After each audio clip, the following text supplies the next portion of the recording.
бізге талантпен ойнаған кезде керіні көрдік та, атумен ойнаған кезде басқаша эмоцияны көрдік қой біз халықтың атынан. Мынандай да болады екен ғой деп. Біз кәдімгідей соған да риза болып жылап жібердік та, бір жағынан ішімізден кәдімгі шығарып шынымен мә бұлай ойнауға да болады екен ғой деп. Сосын ана жерде Нұрболхан аға айтты, Дастан аға да айтты, Жанар Айжанова, Марат Остаев бәрі айтты, қыздар сендер күшті ойнаңдар. Күшті ойнап тұрық.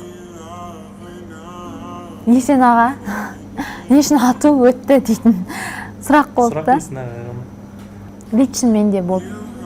Менде. Есен аға неге? Неге деп ойладым мен. Cause you are the reason why I'm still hanging on. Cause you are the reason why my heart is still above.